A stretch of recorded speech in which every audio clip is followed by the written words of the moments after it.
Existem muitos debates a respeito das 70 semanas, se os 490 anos se cumpriram ou não. Diante de uma análise e exame das Sagradas Escrituras, em primeiro lugar, através do Espírito Santo, em oração, para abrir o entendimento sobre a questão, podemos verificar se realmente existe a possibilidade do Messias ter cumprido o propósito dos 490 anos, a partir das divisões preditas pelo anjo. O ponto de partida será a partir da saída da ordem para edificar Jerusalém. O anjo revela que sobre Israel estão determinados 490 anos para 1. Fazer cessar a transgressão. Em 1 João, capítulo 3, versículo 4 e 5, diz: todo aquele que pratica o pecado também transgride a lei, porque o pecado é a transgressão da lei. Sabeis também que ele se manifestou para tirar os pecados, e nele não existe pecado. Em Gálatas, capítulo 2, versículo 16, diz: sabendo, contudo, que o homem não é justificado por obras da lei, e sim mediante a fé em Cristo Jesus. Também temos crido em Cristo Jesus, para que fôssemos justificados pela fé em Cristo, e não por obras da lei. Pois, por obras da lei, ninguém será justificado. Em 1 João, capítulo 1, versículo 9, diz: se confessarmos os nossos pecados, Ele é fiel e justo para nos perdoar os nossos pecados e nos purificar de toda a injustiça. Em Cristo, então, essa primeira parte já se cumpriu. 2. Para dar fim aos pecados.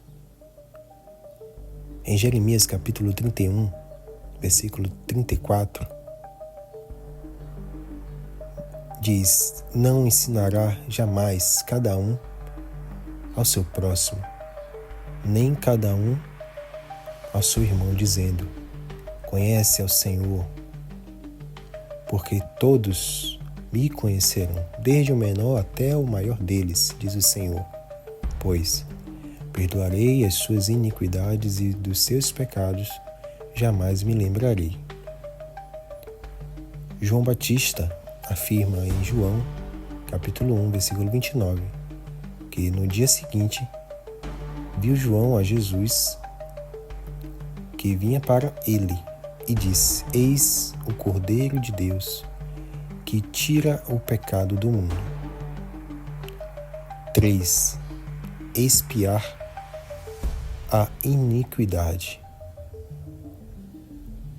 Em Romanos capítulo 3, versículo 21 ao 25, afirma: mas agora, sem lei, se manifestou a justiça de Deus, testemunhada pela lei e pelos profetas.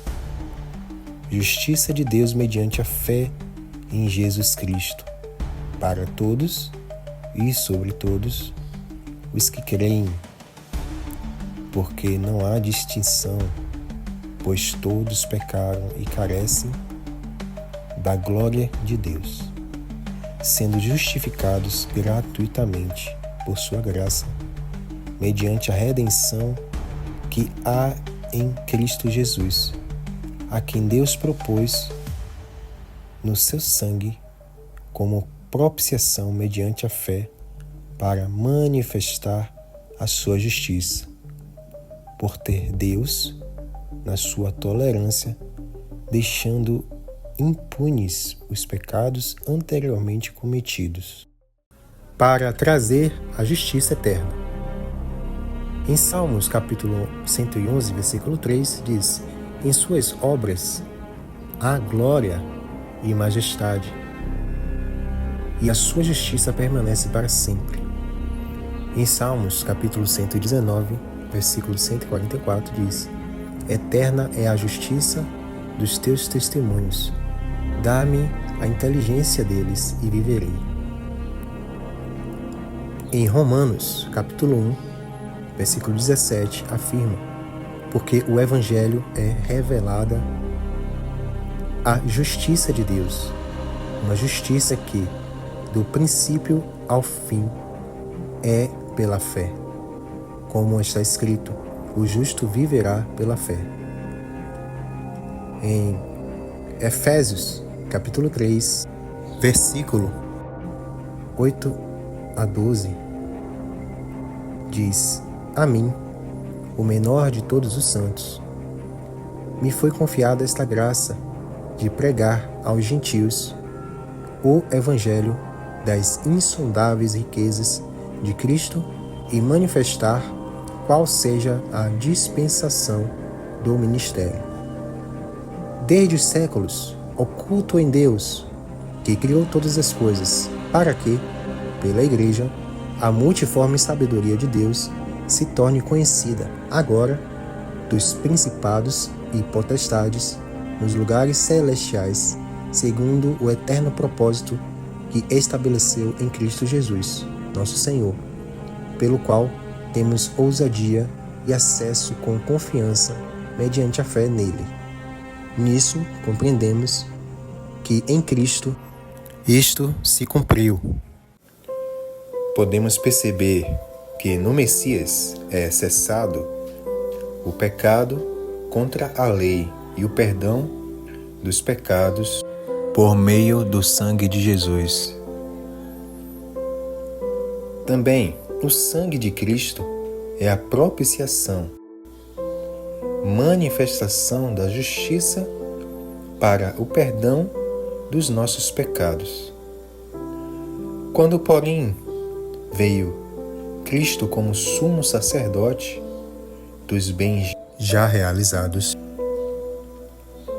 mediante o maior e mais perfeito tabernáculo, não feito por mãos, quer dizer, não desta criação, não por meio de sangue de bodes e de bezerros, mas pelo seu próprio sangue. Entrou no Santo dos Santos, uma vez por todas, tendo obtido a eterna redenção. Portanto, se o sangue de bodes e de touros e a cinza de uma novilha, aspergidos sobre os contaminados, os santificam, quanto à purificação da carne, muito mais o sangue de Cristo, que, pelo Espírito eterno, a si mesmo se ofereceu sem mácula a Deus, purificará a nossa consciência de obras mortas, para servirmos ao Deus vivo. Por isso mesmo, Ele é o mediador da nova aliança, a fim de que, intervindo a morte para a remissão das transgressões que havia sobre a primeira aliança, recebam a promessa da eterna herança aqueles que têm sido chamados. Hebreus, capítulo 9, versículo 11 ao 16. No versículo 20 ao 22, dizendo: este é o sangue da aliança, a qual Deus prescreveu para vós outros. Igualmente, também aspergiu com sangue o tabernáculo e todos os utensílios do serviço sagrado. Com efeito, quase todas as coisas, segundo a lei, se purificam com sangue, e sem derramamento de sangue não há remissão. No capítulo 9, do versículo 26 ao 28, continua: ora, neste caso, seria necessário que ele tivesse sofrido muitas vezes desde a fundação do mundo. Agora, porém, ao se cumprirem os tempos, se manifestou uma vez por todas para aniquilar, pelo sacrifício de si mesmo, o pecado. E assim como aos homens está ordenado morrerem uma só vez, vindo, depois disso, o juízo. Assim também Cristo, tendo-se oferecido uma vez para sempre, para tirar os pecados de muitos, aparecerá segunda vez sem pecado aos que o aguardam para a salvação. Você pode perceber que, somente no capítulo 9 de Hebreus, as 70 semanas em seu propósito é cumprido no Messias, para selar a visão e a profecia, e para ungir o Santo dos Santos. O Messias, em hebraico, tanto também em grego, significa ungido. A visão e a profecia sobre o Messias se cumprem, e com a sua morte, seu sangue é aspergido sobre o tabernáculo e todos os utensílios do templo. Jesus entrou nos santos dos santos. Jesus, ele é o ungido, chamado de santo.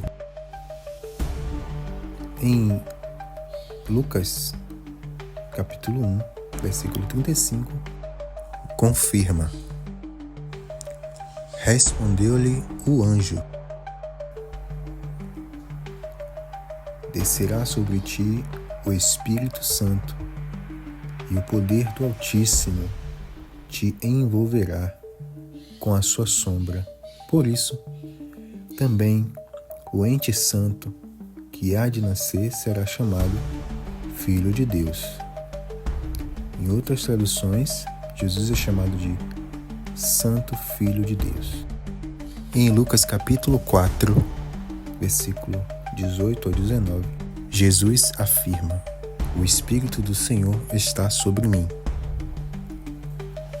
pelo que me ungiu para evangelizar os pobres, enviou-me para proclamar libertação aos cativos e restauração da vida aos cegos, para pôr em liberdade os oprimidos e apregoar o ano aceitável do Senhor. Assim, como vemos no capítulo 9 de Hebreus, Cristo cumpre com todos os requisitos das 70 semanas. Agora, no capítulo 9 de Daniel, os 490 anos já se cumpriram?